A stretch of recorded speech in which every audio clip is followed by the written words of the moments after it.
And like you said, Jake, being called, people coming up to you and being like, "Hey, man, you're the face of the program. You're like, you are Nebraska." Yeah. I put all that on me. I put all the weight of Mm. everything on Mm-hmm. me. Growing up and watching Nebraska and seeing the Pelini era and seeing the Mike Riley era and seeing the success and failures they had and just the turmoil that Nebraska's been going through for so many years. My life, I just was like, man, I want to fix it. I want to get there, and I want the state to be proud again. I want this team to be, great again. I want this place to feel like it did and be like it was. So I just kind of had that idea ingrained in me as a kid that once, when I get there and I can be a leader, I can help, I can do something.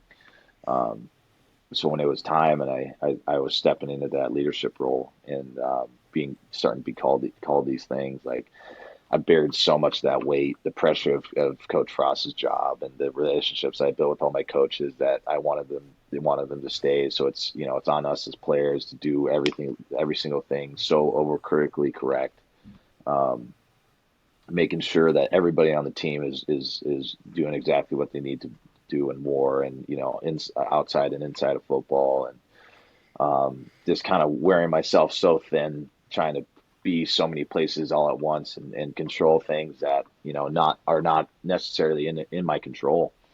Uh, and I just it wore on me. But it was weight that I wanted at the time because I wanted to help, uh, and then being named captain with Nick and Caleb and Travis, they felt the same way, and they were doing the same things and wearing themselves super thin and helping each other in this team to where we're at. And also the other side, another dynamic was me as my player, my career projection. Like my sophomore year, at the end of my sophomore year, Chins came to me and he was like, "Hey, man, I really think you can go play in the NFL." And I never even really like Nebraska was it. Like I was like, I'm gonna go play, college football in Nebraska, and then I'm gonna go like start a family or something. So when he told me Yeah. that, I was like, man, like I can. Same thing in high school, and I got the offer at Nebraska. So, man, I can go do this thing. Like I can. So I had a really good sophomore year, and it was going into my junior year, and I just was like, I need to have a really good year, and I was putting so much pressure on. I need to get this many sacks and just numbers that aren't in my control, at all. Same thing with leadership and making sure everything was right for the whole year and getting the whole team involved and how to focus and do everything correctly and how much it meant to play at this place and building the relationships on defense and offense and we have a new defense with new guys on the field, so making sure everything's right with them and how we play football and everything. So going into the season had huge expectations personally and for the team. There's a lot of pressure on us because Frost is on the hot seat and we can't lose games, and we just put so much pressure on ourselves. And obviously, as the first 3 or 4 games went on, and him getting let go, Oklahoma week was just everything just came that all that weight that I was holding just came down and just crushed me. Um, I didn't know how to handle it. I was lost. I had no idea. I was walking around. I didn't, nothing.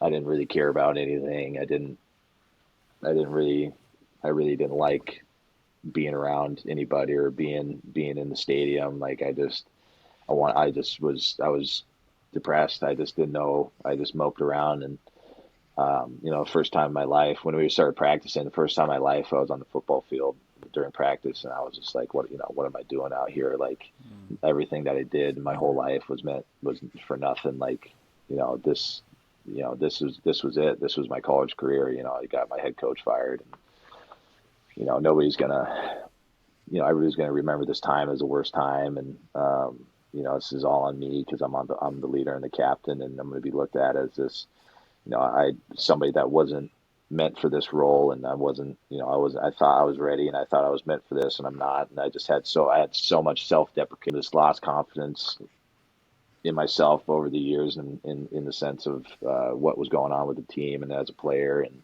um, just all the doubts and everything just completely crushed me, and I just like, man, I can't do this. I'm not the leader. I'm not this person I thought I was. I'm this completely, self-destructing. And I remember Dr. Haskell, who's a sports psychologist, I was building, and we've done some mental training and stuff with her as a group. And I didn't really know her like I do now. But she came up to me after practice, and I must have looked terrible, because she was like, "Hey, you should come see me in my office." And I was like, "Okay."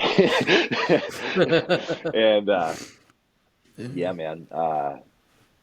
After practice, I went in there and I sat down, and she was like, "You look pretty uncomfortable." And I was like, "Yeah."